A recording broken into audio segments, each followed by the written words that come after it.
കണ്ണിനും കാഴ്ചയില്ലാത്ത ഇബ്നു ഉമ്മി മക്തൂം റളിയല്ലാഹു അൻഹു വന്നിട്ട് നബിയെ രണ്ട് കണ്ണിനും കാഴ്ചയില്ല, കൈപിടിക്കാൻ ആളില്ല, വരുന്ന വഴിയാണെങ്കിലോ വളരെ പ്രയാസമുണ്ട്, ഞാനൊന്ന് വീട്ടിൽ നിന്ന് നിസ്കരിച്ചു കൊള്ളട്ടെ എന്ന് ചോദിച്ചപ്പോൾ അങ്ങനെയാണെങ്കിൽ നീ വീട്ടിൽ നിന്ന് നിസ്കരിച്ചോ എന്ന് സമ്മതം കൊടുത്തു.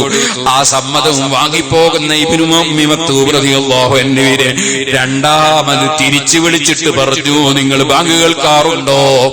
ഉണ്ട് നബി. എന്നാൽ ബാങ്ക് കേൾക്കാറുണ്ടെങ്കിൽ പള്ളിയിൽ തന്നെ വന്ന് നിസ്കരിക്കണം. ലാ സ്വലാത്ത ലിജാരിൽ മസ്ജിദി ഇല്ലാ ഫിൽ മസ്ജിദി, പള്ളിയുടെ തൊട്ടടുത്തുള്ളവർക്ക് പള്ളിയിൽ വെച്ചല്ലാതെ നിസ്കാരമില്ല. അതേ, അതിനർത്ഥം എന്താണ്? ഇമാമികൾ പറഞ്ഞു, നിസ്കാരം പരിപൂർണമാകണോ പള്ളിയിൽ വെച്ച് തന്നെ നിസ്കരിക്കണം. എന്തിനധികം പറയണം, ഹബീബ് നബി തങ്ങൾ പറഞ്ഞില്ലേ, ഞാൻ ഒരിക്കൽ മനസ്സിൽ പ്ലാൻ ചെയ്തു പോയി. എന്താണ് പ്ലാൻ ചെയ്തത്? നല്ല ചെറുപ്പക്കാരായ കുറച്ച് യുവാക്കളെ വിളിക്കുക, നല്ല വിറക് സംഭരിക്കാൻ വേണ്ടി പറയുക. ആ വിറകും കെട്ടും എടുത്തിട്ട് ഞാൻ ആ യുവാക്കളുടെ കൂടെ പള്ളിയിൽ ബാങ്കും ഇഖാമത്തും കൊടുത്തതിന് ശേഷം പള്ളിയിൽ നിന്ന് പുറത്തേക്ക് പോവുക. ഓരോ വീടും സന്ദർശിച്ചിട്ട് പുരുഷന്മാര് പള്ളിയിലേക്ക് വരാതെ വീട്ടിലിരുന്ന് നിസ്കരിക്കുന്ന പുരുഷന്മാരുണ്ടെങ്കിൽ അവരെ വീട്ടിന് മുഴുവനും തീ വെച്ച് കരിക്കാൻ ഞാൻ പ്ലാൻ ചെയ്തു പോയി.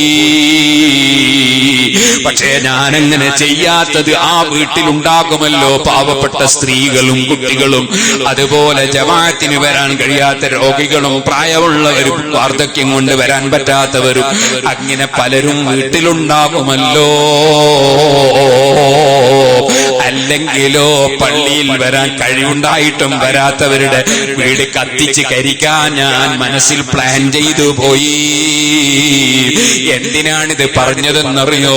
പള്ളിയുടെ തൊട്ടടുത്തുള്ള വീടുകളിൽ താമസിച്ചിട്ട് പള്ളിയിൽ ബാങ്ക് വിളിക്കാൻ ഒരാളെ ശമ്പളവും കൊടുത്ത് നിശ്ചയിച്ചിട്ട് ആയിരക്കണക്കിന് ഉറുപ്പികയുടെ നല്ല മൈക്കും വാങ്ങിച്ചു കൊടുത്തിട്ട് പള്ളിയിൽ നല്ല കാർപ്പറ്റും നല്ല സൗകര്യങ്ങളൊക്കെയും ഏർപ്പെടുത്തിയിട്ട് ആ പള്ളിയിൽ വന്ന് നിസ്കരിക്കാതെ വീട്ടിൽ നിന്ന് നിസ്കരിക്കുന്നവരോർത്തോളണം, ഞാൻ കിടക്കുന്നത് അല്ലാഹുവിന്റെ റസൂല് ചുട്ടുകരിക്കാൻ വിചാരിച്ച വീട്ടിലാണ് ഞാൻ താമസിക്കുന്നതെന്ന് ജമാഅത്തിന് വരാത്തവരുടെ മനസ്സിൽ ഓർമ്മ വേണം കേട്ടോ.